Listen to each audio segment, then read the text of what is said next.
بسم الله والصلاة والسلام على رسول الله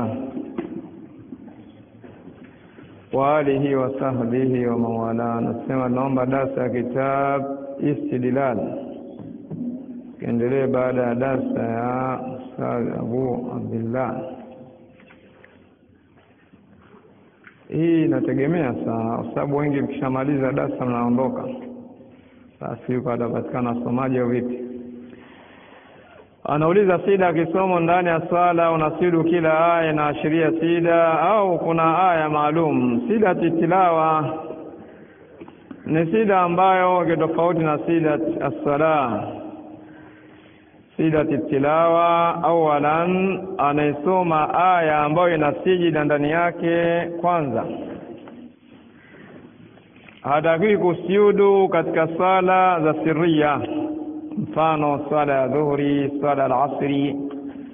Hada kama sura uliyosoma ina aya ya tilawa, sida tilawa, hutakiwi kusujudu. Sida hiyo inasujudiwa katika sala za jahriya. Hii fahamike hivyo. Unasujudu katika sala za kudhihirisha kisomo, sala maghribi, sala isha na sala fajiri. Sala dhuhuri na sala al-asri hutakiwi kusujudu sida tilawa kama utasoma aya yenye sijida. Na vile vile sida tilawa si sharti anayesujudu sida tilawa kuwa na udhu. Si sharti. Nafahamika si sharti kwa na nini? Si sharti. Kwa sababu udhu umewekwa kwa ajili ya swala. Isipokuwa ahadul ilm alichosema kwamba kilichokuwa ahsan na afdal anasujudu ina udhu. Hii ni ahsan, lakini kama atasujudu bila kuwa na udhu sida yake sahihi. Kwa sababu amesujudu sida tilawa sio sida ya sala. Sida sala haijuzu bila mtu kuwa na udhu kwa sababu ni sala. Na vile vile sharti kuelekea kibla sio sharti. Naweza kusujudu hata kama umeelekea. Kwa sababu sida nini? Sida tilawa sio sida ya sala. Sida sala sharti kuelekea kibla, sababu kusiku kwa sala sharti kuelekea kibla. Na vile vile sida tilawa hakuna takbira ya kwenda katika sijida wala ya kurudi katika sijida. Unakwenda kimya kimya, unarudi kimya kimya. Unakwenda kimya, unarudi kimya. Ingawa kwa wanaona kwa wanaenda kimya wanarudi na takbira, lakini sahihi hamna kwenda na takbira kutoa kwenda wala wakati wa kurejea. Hii ndio kauli sahihi na ndio kauli ina nguvu zaidi katika masala sida tilawa.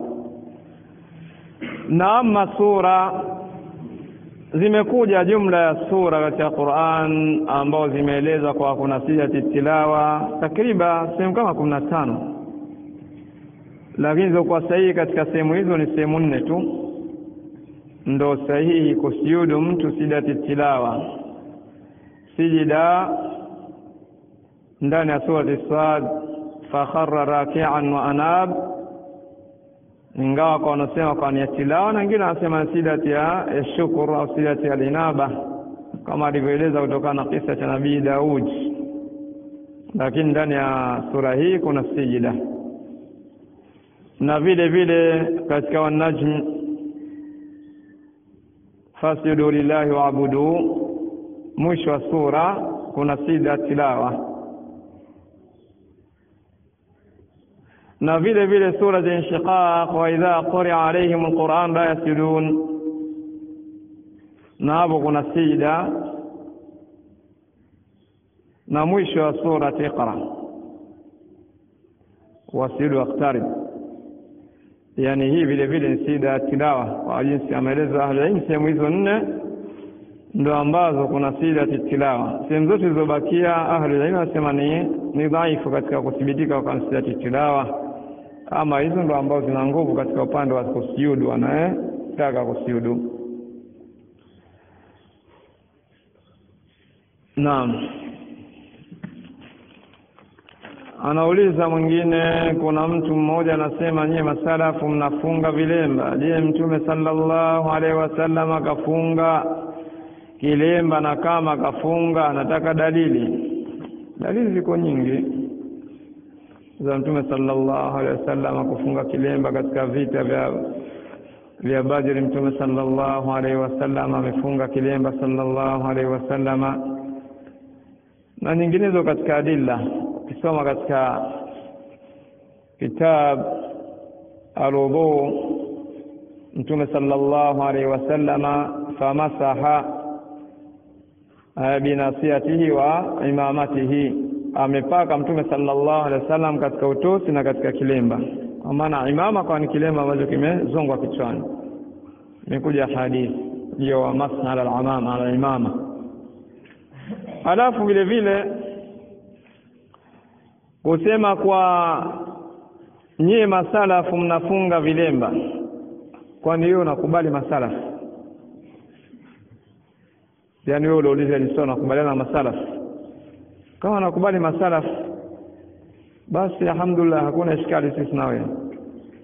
Alafu swala kwa kusema kwa Mtume sallallahu alaihi wasallam je amefunga kilemba, swala kilemba ni mustahabu. Laiti ungeuliza kwa mfano kama hili, je Mtume sallallahu alaihi wasallam akasoma maulidi, akasoma khitma, Mtume sallallahu, yani ungeuliza swala kama haya, swala kufunga kilemba ni mustahabu sio wajibu, lakini kuacha bid'a ni wajibu. Laiti ingekuwa maswala kama hayo, ungeuliza kwa watu ambao wanafanya bid'a vile vile, je kuna dalili katika hilo? Ama sisi ukitaka dalili kwa ile ambalo unaliona nadhirikia kwetu, iwe kilemba iwe kofia, yote yana dalili. Yote yana dalili. Kilemba, kofia, na hata kama mtu atakuwa akuvaa kilemba au kofia, hii ni katika khawarimul murua katika baadhi ya maeneo, lakini sio kwamba ni asim, kwa sababu kufunika kichwa, kuvaa kilemba, kofia ni katika madha mustahabu, sio wajibu, mustahabu. Anafanya hivyo ahsan. Je, mtu anatawadha kisha akifika hatua ya kufuta kichwa alafu yeye anafuta paji la uso, je mtu huyu udhu wake ni sahihi? Sio sahihi. Sio paji la uso, atakuwa kichwa. Anakuwa apake katika kichwa, na upakaji wa kichwa ni kichwa kamili. Ingawa katika madhahibu wako wanaona kwa akipaka baadhi ya sehemu ya kichwa, wamsahu biruusikum, pakeni biruusikum, wako walosema ba bi maana ba kwa maana tabiiz, bi baadhi ruusikum, pakeni sehemu ya kichwa chenu. Kwa akachukua ba kwa maana ya tabiiz, na wako walosema ba kwa maana ba al-ilsaq, ni kuandamisha mikono yako na kichwa kizima, upake kichwa kizima kama ilivyokuja katika hadithi. Naam. Je, kusema takbir Allahu akbar, takbir Allahu akbar, je najuzu kusema kauli hii Allah akbar, Allah akbar? Haya kusudia kama vile wale wana harakati, takbir Allahu akbar, takbir Allahu akbar, watu hamasa wale. Hii ni katika nembo ya wanaharakati na harakati zao. Na ama katika sunna ni ile kusema Allahu akbar kama mtu anaona jambo lenye kumpendezesha, kwa vile kuja katika kisa cha kufa kwa Abu Jahl, Mtume sallallahu alaihi wasallam alipoletewa habari na Abdullah bin Mas'ud kwamba Abu Jahl ameshafariki, akaleta takbir, sema Allahu akbar, Allahu akbar, baada kuletea taarifa kufariki kwa Abu Jahl, jambo linapendeza, kafiri huyo fariki. Na Abdullah bin Mas'ud alikwenda akapanda kwenye kifua cha Abu Jahl na kukata kichwa chake, na akamwambia leo hii umepanda kipando uje kupanda toka umezaliwa, wakati anataka kukata kichwa. Abu Jahl akasema watamko wao wa ujahili yake, jahili ameziliwa na jahili mpaka anakatwa kichwa kinataka kukatwa, anasema umepanda kipando je kupanda toka umezaliwa, anataka kukata kichwa. Ni jahili kabisa. Kuna dini inayojuzisha kupaka ndevu hina? Naam, ni sunna upakaji wa hina ndevu, sunna thabita. Mtume sallallahu alaihi wasallam asema ghayru madha ash-shayba wa jannibu as-sawad, zibadilisheni mvi ambazo ziko katika nywele au ndevu, lakini jiepusheni na kuweka rangi nyeusi. Na akaruhusu Mtume sallallahu alaihi wasallam kupaka hina katika ndevu na vile katika nywele, kuondosha wauko ule ambao katika ndevu, na ni mustahabu. Hivi hukumu ya kupinga kitu alichokiamrisha Mtume sallallahu alaihi wasallam. Alipoamrisha Mtume sallallahu alaihi wasallam haijuzu kupinga. Allah tabaraka wa taala amesema ma atakumur rasulu fakhudhuhu wa ma nahakum anhu fantahu, aliyokupeni mtume sallallahu alaihi wasallam yachukueni, aliyokataza basi komekeni nao. Haijuzu muislamu kupinga aloliamrisha mtume sallallahu alaihi wasallam. Linabaki katika amri kwamba ima inawezekana ikawa ni mustahabu, ikawa ni wajibu. Anaipinga lile wala wajibu, aliyakuwa anajua ni wajibu, anakufuru katika hilo, kwa sababu amepinga jambo ambalo ni wajibu katika Uislamu.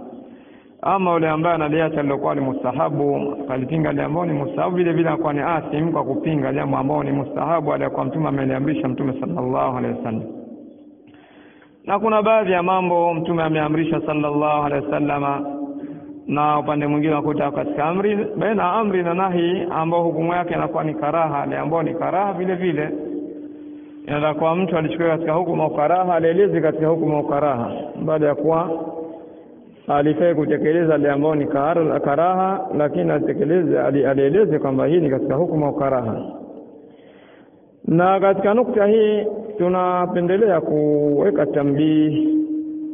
Mtume sallallahu alaihi wasallam katika hadithi, kama ilivyokuwa kuna sunna zake zimetakiwa zichukuliwe, kuna sunna za makhalifa Abu Bakar, Umar, Uthman, Ali, wanapokubaliana katika jambo ni wajibu, kama alivyosema Mtume sallallahu alaihi wasallam, alaikum bisunnati wa sunnati al-khulafa ar-rashidin, shikimaneni njia yangu na njia ya makhalifa wangu wanne, Abu Bakar, Umar, Uthman, Ali, ambao imekuwa kuna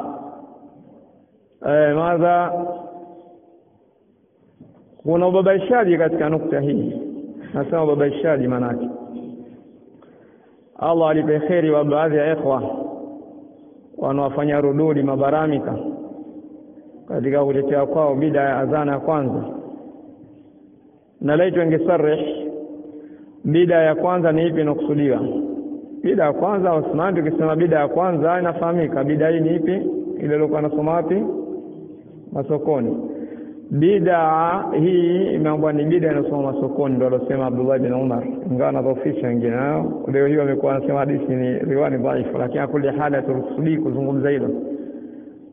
Lakini adhana zote zinazosomwa misikitini, adhana ya kwanza inawasomwa misikitini dunia nzima, kama itakuwa dunia nzima inasoma adhana ya mwanzo inasomwa ndani ya misikiti dunia nzima, hii ni bid'a. Uthman akosoma adhana kwanza wapi?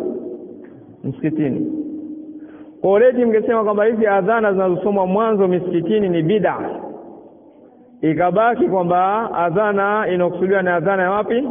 Masokoni. Je, ile ni sunna au si sunna? Ikabaki katika kuelezea, je ni sunna si sunna? Lakini mtu anakuja jahili mmoja, karagosi mmoja hivi anaita daktari, anasema kwamba hiyo adhana nini sunna, alafu ameleta mujmal kiasi kwamba watu waliokuwa na uchache wa ilmu anajua moja kwa moja kwa nini adhana ya mwanzo hii inosomwa ndani ya misikiti ndo sunna. Alafu hadithi imesema alaikum bisunnati wa sunnati madha al-khulafa. Sunna za nani? Sunna nani? Makhalifa wanne, sio sunna ya mmoja, makhalifa wanne. Abu Bakar hajafanya, Umar hajafanya, basi hata Uthman hakostahili kufanya, kwa sababu sio sunna nani? Sio Mtume sallallahu alaihi wasallam, Mtume hakufanya. Ama ukija katika swala tarawih, Mtume amenini? Mtume ameswali swala tarawih. Sasa useme mbona swala tarawih mnasali? Maana kuna jahili mmoja kuna jinga moja la Kihindi kule Msasani linazungumza kwamba mbona mnasali tarawih, aliyakuwa Omar ndo alianzisha kusali tarawih. Jamaa wewe mjinga, kaa usome, hata kuvaa maisbal na bintali hizo, kaa chini usome. Paka leo kuna watu tunaambia kila siku kuvaa maisbal ni haramu, mtu kwa inda kabisa na takaburan anavaa maisbal tena anaburutiza, afagia baladia, baraza la manispaa, fagia mji, anakuja amesbali kwa kibri kabisa. Alafu mtu anarusha eti mada inazungumziwa madhara ya kibri. Kibri maana yake ni kuikataa haki. Haki nini? Ni haki ni Qur'an, haki ni sunna. Wewe unaovaisbali umekataa haki, mada inakuhusu wewe wa kwanza kabisa. Wewe unaovaisbali inakuhusu wewe, mada ya kibri. Ala kulli hali ukisema sunna za khulafa rashidin nusuna makhalifa nani? Abubakar, Umar na Uthman, Ali, ndio? Abubakar alisoma adhana kwanza, kwa hiyo sio sunna khalifa. Umari sio sunna khalifa. Ali hakusoma. Sasa maajabu, nimesikia mmoja anasema kama mnasema Ali hakusoma adhana ya kwanza, leteni dalili kwa isnadi. Sasa mnaona, mnacheka nyenyewe.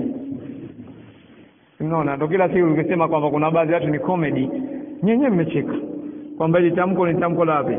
Si tamko la wapiga debe dadala, sio? Wapiga debe na dadala ndio matamko yao. Mnasema maulidi hamna, leteni dalili. Sasa sema hamna, naitoa wapi dalili? Wewe unosema kwamba ipo, ndo wewe ulete dalili kwa isnadi wewe. Sio sisi tunasema hamna. Ali hakusoma adhana ya kwanza, hakuna. Leteni dalili kwa isnadi kama hakusoma. Wewe jahili wewe, na udaktari uliokuwa nao, daktari gani kutibu vidonda?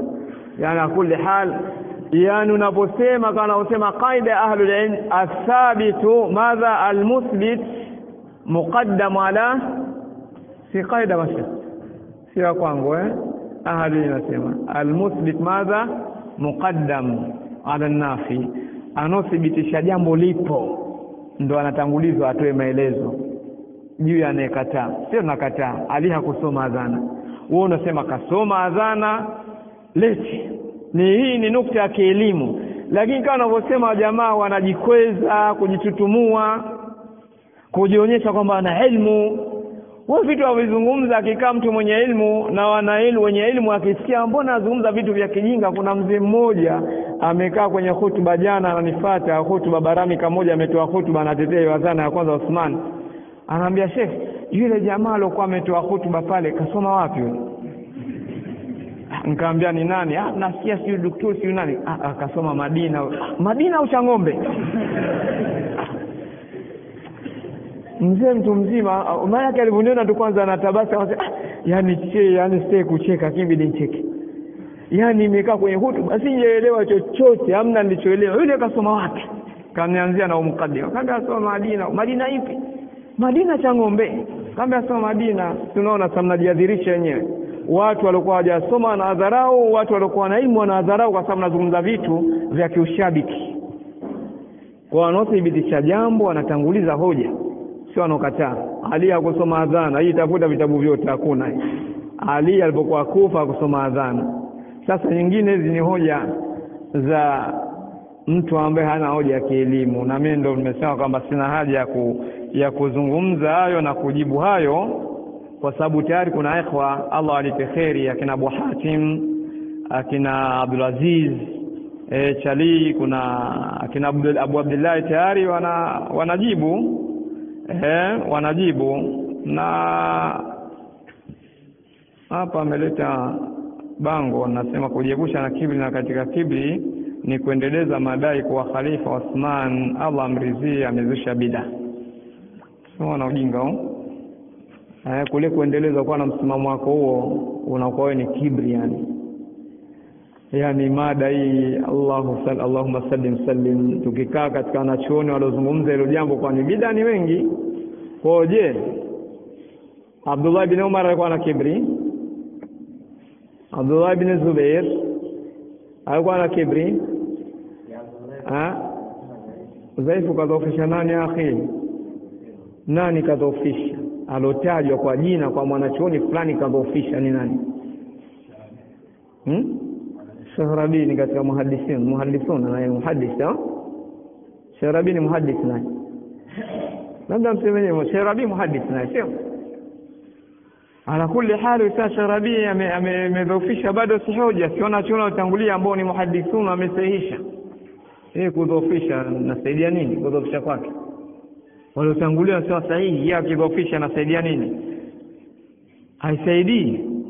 Lakini kulli hal wako ahlul ilm waliosema matamko ambayo wanasema baadhi yao ni masahaba, baadhi yao ni matabiin, baadhi yao ni ulama waliokuwa wakubwa. Hii sikupendelea kuzungumza kwa sababu hata nikizungumza haina faida kwetu sisi tushafahamu alhamdulillah. Wao kama wanataka kufahamu warejee darasa zetu ambazo tumezungumza, warejee rududi ambao zipo kwa ikhwa na kutubu ambao zimeandikwa na baadhi ya rasaili ambao zimeandikwa, wasome watafsiri kilichopo, kama vile kutaka kutushabisha sisi eti sisi, yani mfano wetu ni kama mfano wa mashia, tunadukana masahaba, tunasema vibaya Shia na sisi wapi na wapi. Akhi, kwa mtu anofahamu dawa yetu sisi hathubutu kusema kwamba sisi tuna msimamo ya mashia. Hii ni twani ambao haina nafasi hata ukitwani kwetu sisi kusema kwamba sisi tunatwani masahaba kama mashia, msimamo wetu ni ya mashia. Ni wapi na wapi tena mashia? Mara ngapi tumwasema mashia, mara ngapi tunafundisha kutubu za kuzungumzia juu ya ushia na misimamo ahlul ilm juu ya mashia, mara ngapi tumezungumza? Mara nyingi, na hutuba zetu zipo na durusi zetu zipo. Mara ngapi? Uthman radhiyallahu anhu, hadusema Uthman laanatullah alayhi kana kusema mashia, sasa radhiyallahu anhu nasema hivyo, na tunaitakidi kwa ni khalifa wa tatu baada ya Umar, tunaitakidi hivyo. Lakini katika nukta hii kuna maelezo miongoni mwa maelezo ya sahaba. Kosa letu liko wapi? Kosa halipo, isipokuwa pametengenezwa ushabiki kuonekana hao ndo hao wanatukana masahaba, wanamtukana mtume. Lakini hii kama alivyosema Daktari, jihurumie nafsi yako. Ukiendelea kutoa upepo katika maji yataingia katika dubur, au utadhurika. Ukiendelea kutoa upepo katika maji, kawaida yako kutoa upepo katika maji yatakuja kuingia katika dubur, baadaye utapata maradhi. Kwa hiyo ala kulli hal, taadab pamoja na watu wanafanya dawa, kuwa na adabu nzuri kwa wale ambao wanalingania sunna hii, kuwa na adabu na kuwa na heshima. Kama ukivunja heshima katika dawa hii, hakuna atakayekuenzi. Yani wa man yuhinillahu fama lahu min mukrim, Allah akikudondosha hakuna atakayekunyanyua. Kama umekaa kwenye dawa kwa ajili ya ushabiki, hakuna atakayekunyanyua. Hii ni dawa, sisi tumekaa kwenye dawa kwa ajili ya Allah na tunalingania kitabu cha Allah na sunna Mtume sallallahu alaihi wasallam. Kwa hiyo jawabu zake zipo, ikhwan, endelea. Sisi tunaona tuachie au endelea durusi. Tumechangia kiasi katika hilo, Allah alitekeri wale ambao wanaendelea na hayo, alhamdulillah. Sawa. Markaz Uthman bin Affan au? Naam. Akhi Abu Hatim markaz yake inaitwa Markaz Uthman bin Affan. Markaz madha? Uthman bin Affan. Hakuitwa Markaz Jaham bin Safwan, wala hakuitwa Markaz Abdullah bin Saba. Markaz madha? Uthman bin Affan. Markaz Uthman bin Affan, sahaba, imeitwa hivyo markaz kuonesha mapenzi ya nani? Ya sahaba, mapenzi ya sahaba radhiallahu anhu. Jazakumullahu khair, alhamdulillah.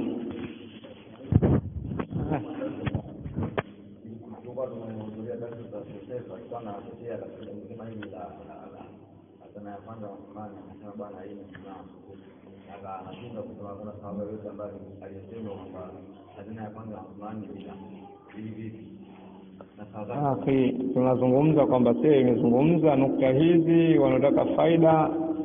Zipo rasaili zimeandikwa kwa ajili ya faida, zipo rududi zimeelezewa na ikhwa kwa ajili ya faida. Nataka faida hata kuelezea, ndio yale yanarudia mlendo. Lakini tukisema mathalan unaposema ijma' as-sukut, akhi anasema kuna ijma' madha as-sukut. Ijma' as-sukut ni lile jambo linafanywa mbele ya hadhara ya watu.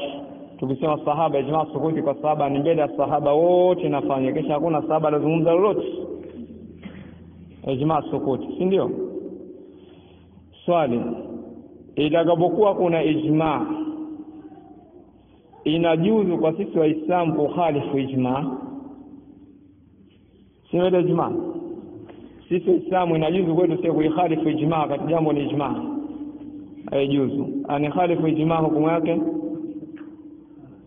Anokhalifu ijma' ambaye ijma' hii kama itakuwa ijma' hii imepokelewa, hakuna ihtimali, hamna ihtimali, yani ijma' imepita moja kwa moja, kwa maana imethibiti katika hadi ya tawatur kwamba imebainika, kila Muislamu anajua kwa ni ijma', na wale wote wamekubaliana kwa ni ijma'. Atakaye khalifu ijma' hii na kuipinga ijma' hii na kufuru. Ijma' sukuti, ijma' sukuti hii kama ni ijma' ya sukuti, Ali bin Abi Talib waliendeleza ijma'? mna riwaya nimewahi kuisikia kwamba Ali alikuwa akisoma adhana ya kwanza, si ijma. Ali amekuja baada nani? Baada ya Uthman. Kwa kuwa amekuja baada ya Uthman, alitakiwa aendeleze kwa sababu lile ni ijma, sio jambo mukhtalafun fi, hakuna khilaf. Mukhtalafun fi ndio ile ambayo ataona mtu hii kwa sababu huku kuna hoja zenye nguvu na huku hoja zake hazina nguvu, kwa mujibu wa itikadi yake anaenda kinyume na ijma. Na ndio maana masala mukhtalafun fi haijuzu kumbidiisha wala kuitakidi mwingine kwamba yuko ndani ya dhambi wewe ndio uko katika sababu na baada sababu, wakati jambo ni mukhtalafun fi. Haijuzu kumwambia mtu fulani mtu wa bid'a kwa sababu jambo lina khilaf. Sahihi mashekh, nina khilaf. Huwezi kumwambia uko umefanya bid'a kwa sababu nina khilaf, wale yeye wamesema hivi wamesema hivi. Na masala asya masala khilafia baina ahli. Masala haya ni masala yenye khilaf. Tuzungumze tunapozungumza masala na khilaf. Baina wanaona kwa ni bid'a, baina wanaona kwa sio bid'a, na khilaf. Hadi ukatae khilaf. Lakini kurajihisha moja kwa moja kwamba wanosema kinyume ya kusema kwamba ni sunna ni makosa, kusema hivi sio sahihi. Kwa sababu ukisema hivyo kwamba wale ambao wanasema sio sunna na makosa, wanachuoni wakubwa wamesema hivyo kwamba hiyo sio sunna. Wanachuoni wakubwa ulama na muasirin wako waliosema kwamba sio sunna. Kwa hiyo watasema ni ijma, tutalazimika waislamu wote kwa sababu ni ijma kutekeleza ijma hiyo. Kama hatutekelezi uko ndani ya dhambi. Sawa? Sasa tunatekeleza au ndo tumelejua leo hii baada ya kufungua magazeti tunatekeleza hili? Si tekelezi. Kwa hiyo wewe mpaka hapo unasema kwamba hii ni sunna, ushawahi kutekeleza angalau mara moja? Si sunna. Imam Ahmad rahimahullah yeye anaona jambo likija katika sunna analifanyia kazi angalau mara moja tu. Hii ni sunna na ijma. Ni sunna na ijma. Lakini sunna yenyewe mbona muifanyi kazi, wala ijma yenyewe ndio mmekhalifu ijma, mmevunja ijma. Na kuvunja ijma ni haramu. Kwa sababu Allah amesema man shaqiqa ar-rasul min ba'di ma tabayyana lahu al-huda wa yattabi ghayra sabili al-mu'minin nuwallihi ma tawalla nuslihi jahannam wa sa'at masira. Hii aya ahlul ilm wamenukuu kwamba ni aya yenye kuzungumzia kushikamana ijma katika kauli yake, yattabi ghayra sabili al-mu'minin, anayefuata njia isiyokuwa ya waumini wa mwanzo kabisa wanaingia ni sahaba. Kwa hiyo kama ni ijma sahaba haijuzu kuhalifu. Sasa kama haijuzu kuhalifu, mbona hatufanyi sawa iwe masokoni au misikitini? Sijaona msikiti ambao unajinasibisha na sunna, sijaona msikiti ambao unajinasibisha na sunna umesoma adhana ya kwanza sawa katika msikiti au masokoni. Sijaona kitu. Wenda mtu akasema unajua sasa hivi misikiti kumefungwa mabomba, kwa hiyo adhana afika mbali. Kuna maeneo mabomba yamefungwa, lakini maeneo pengine hayo mabomba yamefungwa, ukisogea mbele adhana haifiki. Kwa hiyo kule ilikuwa mabomba yalipoishia pale, kwa nini msende mkasimama pale mkasoma adhana ya kwanza? Wale kule wakasikia, kwa sababu mughafiliko upo. Adhana inasoma msikitini, hotuba inaanza, wengine ndio kwanza anagonga nyundo katika ujenzi wao, mwingine ndio kwanza anaziba pancha, kule hotuba inaendelea, kashaghafilika ule, atakuwa zinduliwe mwanzo. Kwa hiyo sijaona kwa wale wanajinasibisha kwamba watu wa sunna eti adhana ya kwanza ni sunna lakini haitekelezi, ingawa kutakuja majawabu ya ubabaishaji. Lakini kama mnakitakidi ni sunna, mbona hamsomi sawa ndani ya msikiti, hamsomi nje ya msikiti? Sawa nje ya msikiti au masokoni, mbona isomwe sunna hiyo? Na sunna hii ni ijma kama mnavyosema, na kukhalifu ijma ni khata, bali ni ismu. Haizu kukhalifu ijma. Wallahu a'lam.